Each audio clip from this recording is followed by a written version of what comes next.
campus this afternoon. Graham ISD confirms 19-year-old Harrison Brown has died. Graham is about an hour south of Wichita Falls. Brown was in his first year at UT. As for the man accused of stabbing him to death, a clearer picture of Kendrick White is coming into focus. The biology major was recently arrested for DWI. We have team coverage tonight. Leslie Rangel live outside of UMC Brackenridge, where one person is still being treated. But first, let's go to Aaron Cargile, who is live near campus, where the Austin PD bomb squad has been working at an apartment complex. Aaron?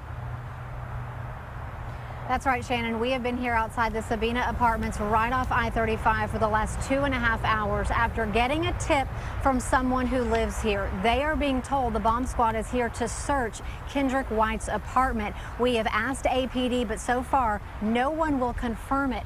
Officers were standing outside this complex for quite a while, and in the last 30 minutes they went inside. So we're going to keep an eye on things out here for now. Meanwhile, those who had class with White say recently he had been acting completely different. Yeah, Kendrick is in my Spanish class, so I met him this semester. In fact, the two were supposed to be in class together Monday at 4 p.m., but police say Kendrick White had other plans. I didn't want to believe it was him. Corbin Springer says looking back, he noticed a major shift. The Kendrick White he knew. He seemed like a happy-go-lucky, nice guy, really friendly. Was not acting like himself. And he was missing from class for about a month. We all thought he had dropped the class. But then he came back just last week for, I think, 2 classes.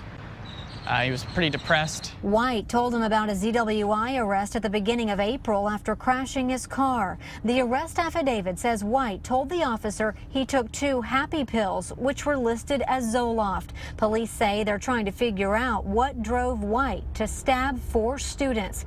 We asked if it was tied to any recent crimes near campus. We do not know that. In other words, it would be premature for me to indicate or suggest one thing or another at this point.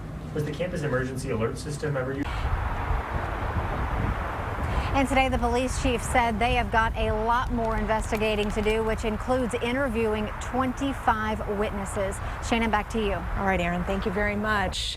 Right now, Harrison Brown is the only victim of this attack whose name we know.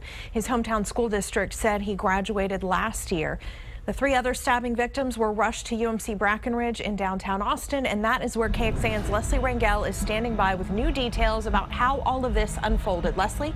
That's right, Shannon. We're just learning now that 2 of the victims from today's stabbing were released from here at UMC Brackenridge, and I spoke with one fellow Longhorn who ran to help one of those victims.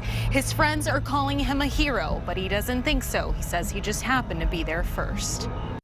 Monday afternoon at the UT campus was not the way anyone would have imagined. And then I heard somebody gasping at the end of the table, and then I saw somebody with a bunch of blood all over their t-shirt.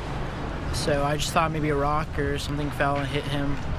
And so I ran over and I put my hands on his wound. Krishant Danya, a UT freshman, says he had no idea what was about to unfold. I was holding that, and then I see a guy wearing a bandana with a big knife, like a machete or something, and I see him stab a guy in the food truck line. Then it was chaos. The guy puts his hand back and he starts screaming. And I look at everyone. Everyone's looking at me like I'm just like, run. I'm like, run, he has a knife. Police say the suspect stabbed 4 people. 1 died, and Krishant thought he was next. There's a point where it was me and the guy whose wound I was holding and the guy with the knife, and he looked at me and I was like, oh, I thought I was gonna die. He says he locked eyes with the suspect for just a moment while he held his fellow Longhorn's bleeding neck, and then the suspect kept walking. His friends call him a hero. Krishant doesn't think he is. I don't know, not a hero. It's just what my mom taught me, help other people. Krishant tells me that the victim he was helping was alert and was talking. They were sharing experiences about being UT Longhorn. So he's, of course, sending well wishes to him, as are the rest of the UT Longhorn community. For now, we're live outside UMC Brackenridge. Leslie Rangel, KXAN News.